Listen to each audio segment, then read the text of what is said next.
Hey guys, welcome back to my YouTube channel. Thanks that you're here, and today I will talk all about basic photography knowledge and camera settings, which are really important, that you know your camera, that you can be really creative with making beautiful images. Let's start. Let's start with the basics. If you have a camera, good, take it.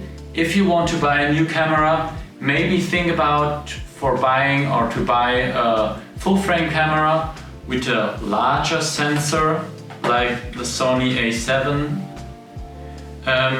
because then you will get much more information and details in every image, and you will get this like this is my second camera, the Sony A7 you get for around 600-700 euros, which is really cheap, and it's a really good camera. It's my backup camera. So let's go on. Also, it's very important for editing when you have more information and details, and also in low light situation, a full frame camera is better. Let's go on. Always try to make images or create images in manual mode or in aperture mode, because then you can be much more creative. It's on this wheel. You can change here from auto to A or M.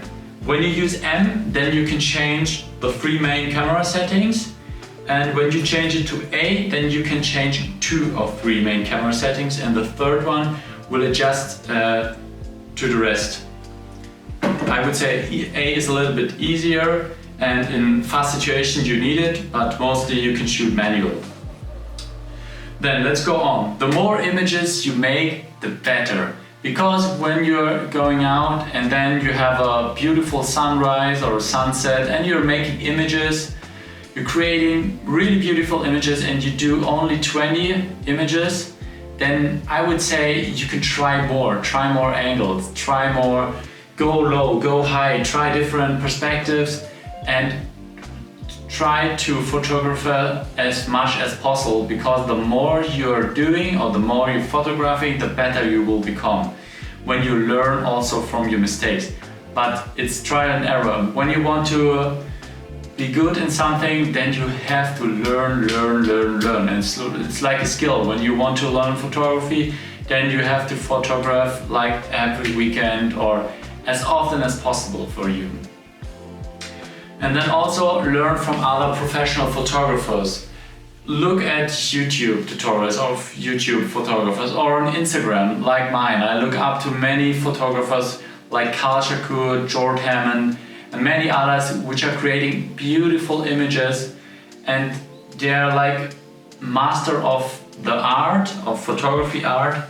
And when I see some images and I can travel to the same places or in my neighborhood, I tried at first to imitate this image, because when you can imitate images of other professional photographers, then I would say you're quite good, because it's not so easy.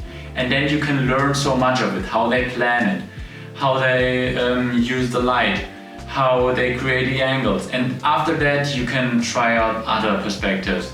But I think it's not bad, or it's not a bad thing to learn and sometimes imitate other professional photographers. Also, YouTube tutorials like my videos, which are coming in the next month, or other YouTube tutorial videos about photography are quite good sometimes to learn and understand specific topics, because you have to invest in your own, and you need to learn more that you can create better images. You need to be a little bit more willing that you're doing more, and this will help you so much. Always save your images after shooting. When you go out and shoot something, save the images, check out if the SD card is working, save it on your SSD. And it's very important that you don't lose it, because sometimes when the SD card is, has an error or something like this, then all images will be lost, and that's bad. And also don't forget, the most important part about photography are your own eyes, your vision, because what you see that you will photograph. The gear like camera, lenses, all stuff like that will help you to create these images and put it out, the images, in a high professional quality, and that you can print them out in huge or stuff like that. But your own vision is the most important one, and you need to learn and this skill that you get better and better, because that's the most important part about photography. Let's go on to camera settings, which I said before. Very important to know. There are three main settings, and these are aperture, shutter speed, and ISO. Let's start with the most important one, with aperture. The aperture is the opening of the lens through the light passes. When I have this camera, then you can see here this small opening inside, I hope you can see it, is where the light is coming through the lens to the sensor. It's like the human eye. It's like the iris is making it brighter and smaller. Now my iris must be very big or huge, that not much light can go to my pupil because I sit in front of this crazy light. But yeah, that's normal. Here you can see, for example, that's the lens. The aperture from a lens is between the lowest 1.4. That is when very much light can go through the lens. It's a big, huge opening, to the smallest, to f22, 24, 26 and more.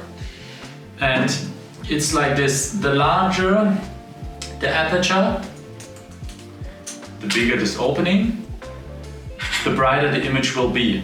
It's in low light conditions, and in night photography, astrophotography, you need lenses with very huge openings with a large aperture, that much more light can go into it, that you can create images. And when you're photographing during daylight, then you need a smaller aperture, because like there's so much light and you don't need so much light for the information.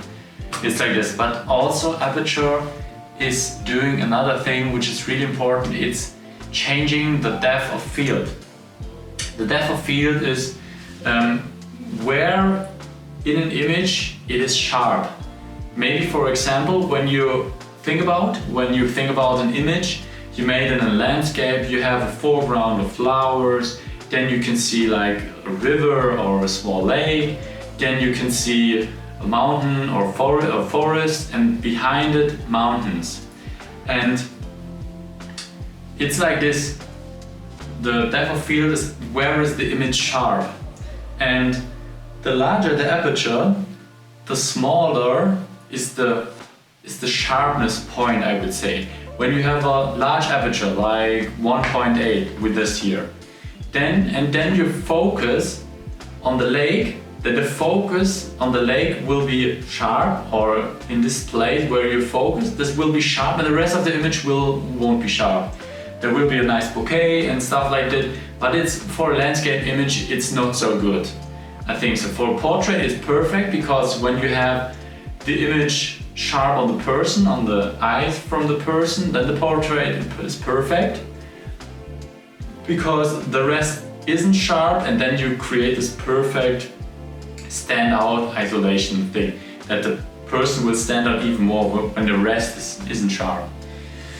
And the smaller the aperture, the more points in the image will be sharp. When you shoot with f.8, f.11 and like this, then you have a very sharp image in all parts. And you can think about like of a sharpness wall. The larger the aperture, the thinner the wall, the thinner will be the point. When you sit here, and then this will be the point where the image is sharp, when you have a large aperture, like aperture with 1.4. And when I would shoot this image with f8, then everything will be sharp. This will be sharp, the couch will be sharp, I will be sharp, behind me all will be sharp. And think about that, and you can create so many different styles of images with it. Next, shutter speed. Shutter speed is like the camera shutter, is when you're making an image.